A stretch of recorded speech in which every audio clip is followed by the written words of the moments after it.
Hello friend, welcome to GK Gyan study. आज मैं general science का टॉप 25 क्वेश्चन लेकर आया हूँ जो वेरी इंपॉर्टेंट है। ये काफ़ी बार RRB, NTPC, group D and SI में रिपीट हो चुके हैं। आपको इसमें से कम 25 में से 20 करके सही करना है। यदि आप 25 में 20 सही करेंगे तो आप एग्ज़ाम के लिए बेस्ट तैयारी कर रहे हैं। और दोस्तों, ये करना चाहते हैं, यदि आप मेरे चैनल पर नए हैं तो हमारे चैनल को like, subscribe, comment and share करें। तो चलिए शुरू करते हैं। तो क्वेश्चन नंबर फर्स्ट है, ताप का एसआई मात्रक क्या है? तो इसका आंसर बताइए।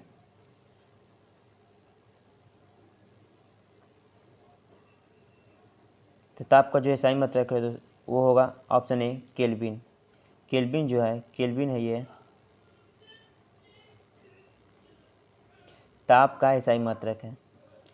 और ताप का एसआई मात्रक है। अन्य मात्रक में, जैसे अन्य मात्रक में इसके और हैं सेल्सियस, सेल्सियस, सेल्सियस। और इसे जो मापा जाता है वो थर्मामीटर, थर्मामीटर, थर्मामीटर में मापा जाता है। तो आपको ये भी याद रखना है, ये भी एग्जाम के लिए वेरी इंपॉर्टेंट है। तो चलिए अगला क्वेश्चन नंबर सेकेंड है, विद्युत बल्ब के भीतर भरा होता है।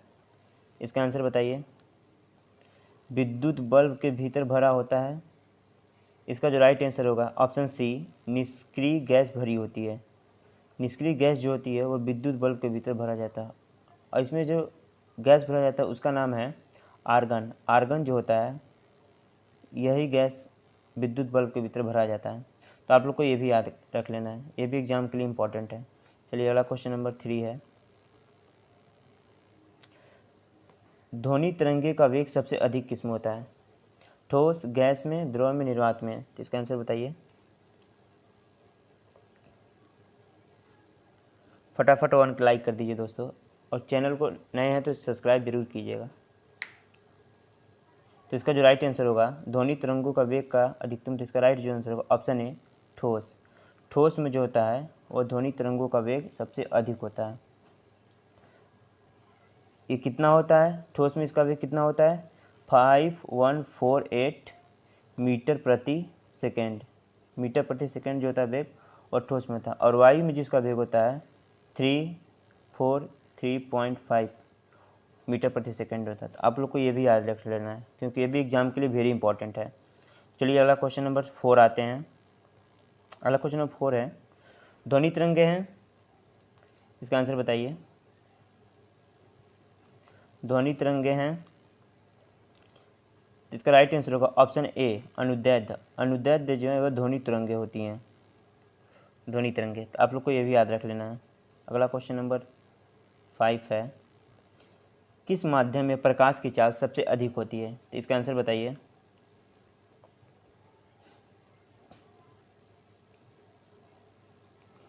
तो इसका जो राइट आंसर होगा वो ऑप्शन ए निर्वात में। निर्वात में प्रकाश की चाल सबसे अधिक होती है। निर्वात में प्रकाश की चाल सबसे अधिक होती है। तो ये भी एग्जाम के आबू से वेरी इंपॉर्टेंट क्वेश्चन है।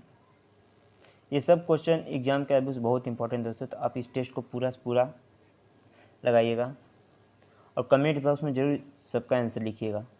और चलिए अगला क्वेश्चन नंबर 6 है, ऊष्मा का एसआई मात्रक क्या है? ऊष्मा का एसआई मात्रक क्या है? इसका आंसर बताइए। तो इसका जो राइट आंसर होगा ऑप्शन सी जूल। जूल जो है वह ऊष्मा का एसआई मात्रक है। और 1 जूल बराबर होता है, 1 जूल बराबर होता है 4.18 कैलोरी। कैलोरी कैलोरी तो आप लोग को ये भी याद रखना है कि 1 जूल बराबर 4.18 होता है। ये भी एग्जाम के लिए वेरी इंपॉर्टेंट है। चलिए अगला क्वेश्चन नंबर 7 है, आकाश का रंग नीला क्यों दिखाई देता है? तो इसका आंसर बताइए। आकाश का रंग नीला क्यों दिखाई देता है? फटाफट बताइए इसका आंसर क्या होगा। तो इसका जो राइट आंसर होगा ऑप्शन बी प्रकाश के प्रकीर्णन। प्रकाश के प्रकीर्णन के कारण आकाश का रंग नीला दिखाई देता है। तो आपको ये भी याद रखना है, ये भी इंपॉर्टेंट क्वेश्चन है। तो अगला क्वेश्चन नंबर 8 है, वाहनों में की हेडलाइट में दर्पण का प्रयोग किया जाता है। वाहनों की हेडलाइट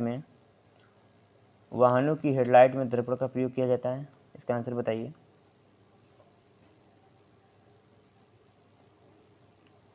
इसका जो राइट आंसर होगा ऑप्शन ए अवतल। अवतल लेंस का प्रयोग, अवतल दर्पण का प्रयोग वाहनों की हेडलाइट में प्रयोग किया जाता है। तो ये भी वेरी इंपॉर्टेंट है, तो भी आप लोगों को याद रख लेना। और जो चश्मे में जो प्रयोग होता है दोस्तों, वो उत्तल लेंस का प्रयोग होता है। चश्मे में जो लेंस का प्रयोग करते हैं वो उत्तल लेंस का प्रयोग करते हैं, तो आप लोग को ये भी याद रख लेना है। चलिए अगला क्वेश्चन है, क्वेश्चन नंबर 9 है, अंतरिक्ष यात्री को आकाश का रंग कैसा दिखाई देता है? इसका आंसर बताइए। यह दोस्तों काफ़ी बार रिपीटेड क्वेश्चन है, जिससे आप लोग को इसको आंसर आपको बताना है। अंतरिक्ष यात्री को आकाश का रंग दिखाई देता है, इसका आंसर बताइए। नीला, हरा, सफ़ेद। तो इसका राइट आंसर होगा ऑप्शन नंबर डी काला। काला जो है वो अंतरिक्ष यात्री को आकाश का रंग दिखाई देता है। अगला क्वेश्चन नंबर 10 है, अगला क्वेश्चन नंबर 10 में है, निम्नलिखित में से कौन सा अर्धचालक है? निम्नलिखित में से कौन सा अर्धचालक है? इसका आंसर बताइए।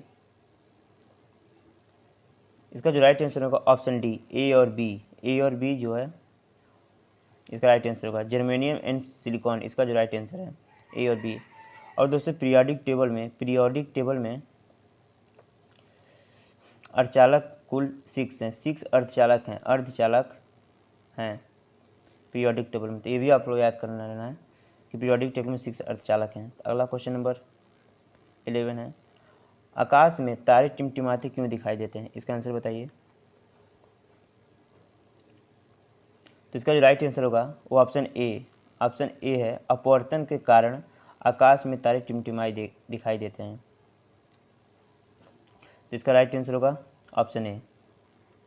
अगला क्वेश्चन नंबर 12 है, वायुमंडल की आर्द्रता मापने वाला यंत्र है, इसका आंसर बताइए।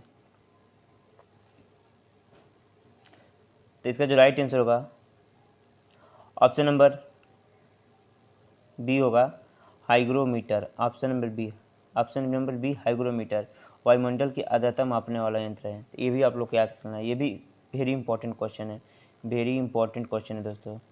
इसको भी आप लोग को याद रख लेना है। चलिए अगला क्वेश्चन नंबर 13 है, मानव शरीर का ताप होता है, इसका आंसर बताइए।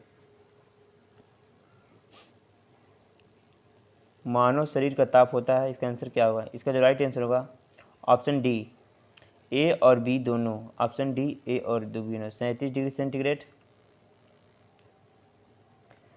और 98 डिग्री सेंटीग्रेड, दोनों जो मान होता है वो मानव शरीर का ताप होता है। तो आपको ये याद रखना है।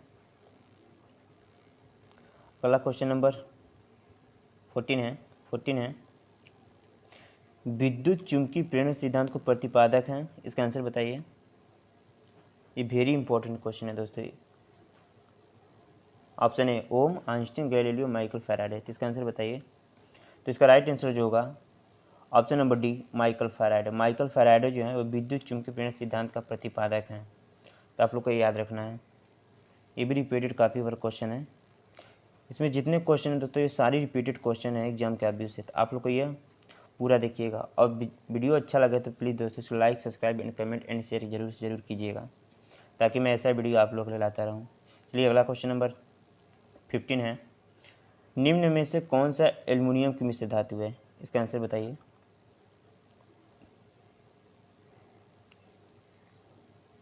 निम्न में से कौन सा एल्युमिनियम की मिश्र धातु है? तो इसका जो राइट आंसर होगा कांसा। कांसा जो है वो एल्युमिनियम का मिश्र धातु है, एल्युमिनियम का मिश्र धातु है कांसा। तो आप लोग को ये भी याद रखना है। चलिए अगला क्वेश्चन नंबर 16 है, हंसने वाली गैस क्या है? क्वेश्चन नंबर 16 है, हंसने वाली गैस है, इसका आंसर बताइए। इसका जो राइट आंसर होगा option A nitrous oxide. Nitrous oxide जो हंसने वाली गैस है, इसका जो सूत्र होता है वो N2 होता है। तो ये भी आप लोग को याद रखना है, ये भी एग्जाम के लिए वेरी इंपॉर्टेंट है। चलिए अगला क्वेश्चन नंबर 17 है, विद्युत बल्ब का फिलामेंट किस धातु का बना होता है? इसका आंसर बताइए। विद्युत बल्ब का फिलामेंट किस धातु का बना होता है? तो इसका जो राइट आंसर होगा ऑप्शन ए टंगस्टन। टंगस्टन जो होता है वो फिलामेंट होता है। तो इसका और इसमें जो गैस भरी जाती है वह अक्रिय गैस होती है, वह अक्रिय गैस होती है, अक्रिय गैस, अक्रिय गैस इसमें भरी जाती है। आप लोग को ये भी याद रखना है। चलिए तो अगला क्वेश्चन नंबर है, अगला क्वेश्चन नंबर 18 है, मानव शरीर में आयोडीन की कमी से उत्पन्न रोग क्या है? मानव शरीर में आयोडीन की कमी से उत्पन्न रोग क्या है? तो इसका राइट आंसर होगा option number A, goitre. Goitre जो है वो मानव शरीर में आयोडीन की कमी से उत्पन्न रोग है। चलिए अब स्कर्वी जो विटामिन सी की कमी से होता है, ये भी आप लोग याद रख लेना है। अगला क्वेश्चन नंबर है 19 है, मानव शरीर की सबसे बड़ी ग्रंथि है, इसका आंसर बताइए।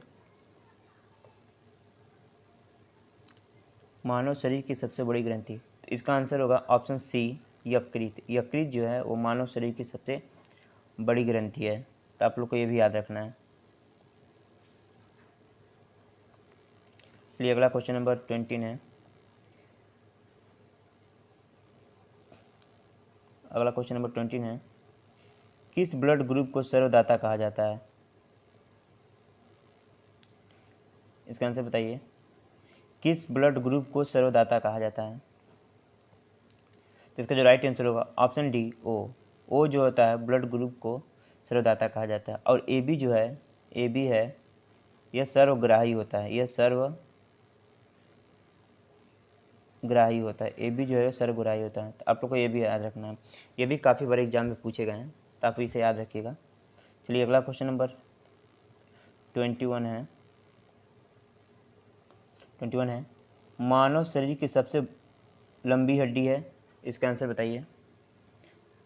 तो इसका जो राइट आंसर होगा वो option number A, radius. Radius जो है वो मानव शरीर की सबसे लंबी हड्डी है, तो ये भी आप लोग याद रखना है। और सबसे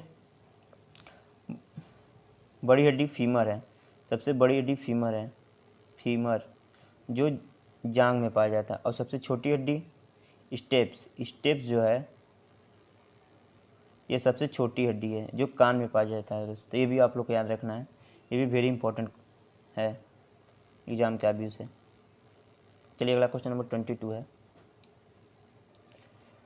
टीबी के टीके की खोज किसने की? टीबी के टीके की खोज किसने की, तो इसका आंसर बताइए।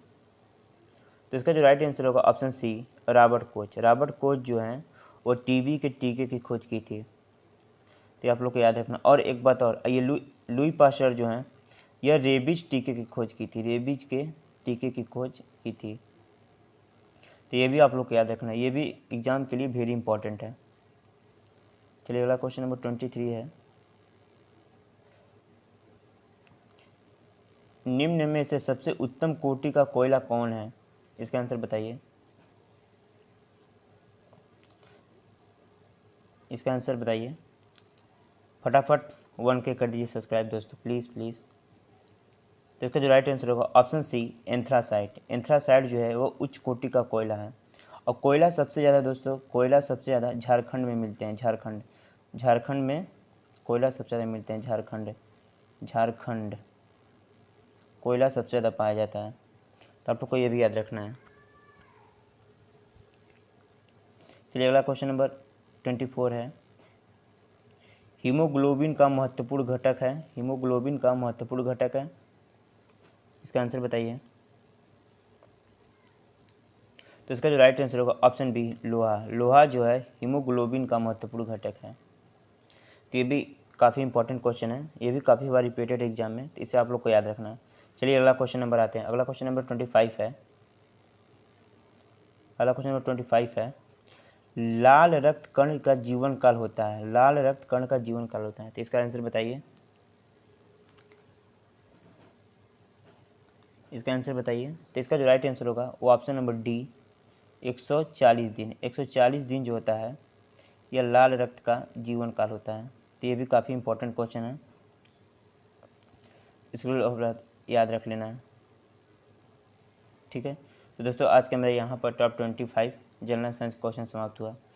यदि वीडियो ये आप लोग को अच्छा लगा हो तो इसे अधिक से अधिक अपने मित्रों गणों में शेयर करें, और चैनल पर यदि नए हैं तो हमारे चैनल को like, subscribe, comment and share करें। धन्यवाद।